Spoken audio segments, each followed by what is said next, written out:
Assalamualaikum warahmatullahi wabarakatuh.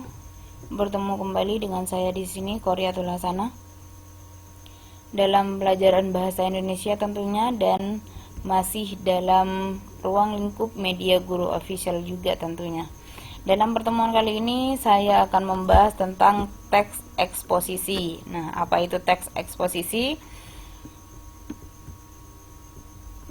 Nah, dalam mendefinisikan teks eksposisi, kita juga harus mendeskripsikan permasalahan, argumentasi, pengetahuan, dan rekomendasi teks eksposisi itu sendiri. Mengapa demikian? Karena teks eksposisi itu sendiri dibangun dari permasalahan, argumentasi-argumentasi, pengetahuan, dan juga rekomendasi. Nah, kemudian kita akan jelaskan satu persatu definisi dari eksposisi. Nah, eksposisi adalah karangan yang bercorak paparan yang bermaksud memberikan pengetahuan tentang suatu hal kepada pembacanya. Itu eksposisi.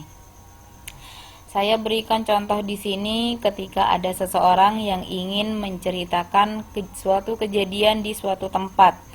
Nah, ketika seseorang tersebut mau memaparkan pendapatnya, memaparkan apa yang ia ketahui kepada orang lain, dalam hal ini itu disebut dengan eksposisi. Nah, kemudian yang kedua ada permasalahan. Permasalahan itu merupakan hal pokok yang menjadi topik dalam eksposisi. Jadi yang dipaparkan itu adalah permasalahannya tentang apa. Itu maksudnya. Kemudian yang ketiga ada argumentasi. Argumentasi itu merupakan bukti atau alasan yang digunakan dalam memperkuat pendapat. Nah, contohnya seseorang tadi mau menyampaikan suatu kejadian kecelakaan misalnya. Jadi ketika ada hal kecelakaan, permasalahannya itu adalah kecelakaan lalu lintas.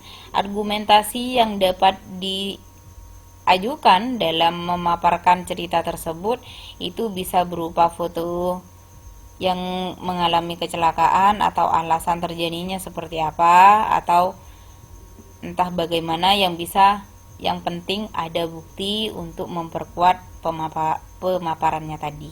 Kemudian ketika eksposisi tersebut berupa suatu teks, itu memerlukan suatu pengetahuan, yang mana pengetahuan tersebut merupakan informasi ilmiah yang menandai apakah teks itu eksposisi atau bukan. Jadi ada informasi secara ilmiah juga, seperti itu. Kemudian yang terakhir ada rekomendasi. Rekomendasi itu seperti apa? Rekomendasi merupakan pernyataan yang dapat dipercaya. Jadi kalau hanya berbicara tanpa adanya bukti, mungkin tidak bisa dipercaya. Jadi kalau sudah ada rekomendasi, ada yang memperkuat atau ada yang menjadi saksi lain dari kejadian tersebut, itu mungkin sudah bisa dipercaya, seperti itu. Nah, kemudian jenis-jenis teks eksposisi. Jenis teks eksposisi itu sendiri terbagi menjadi 8. Yang pertama ada eksposisi berita. Nah, berita seperti yang saya sampaikan tadi.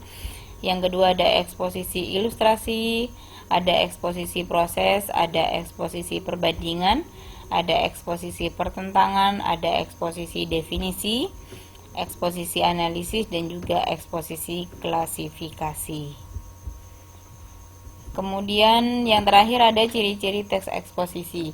Ciri-ciri teks eksposisi itu sendiri dapat dilihat melalui ciri bentuknya, yang kedua dari ciri maknanya, yang ketiga dari ciri isi, dan yang terakhir ada ciri bahasanya. Bahasa yang digunakan seperti apa.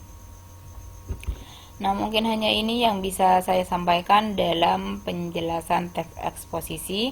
Jika masih ada pertanyaan, bisa komentar di kolom komentar.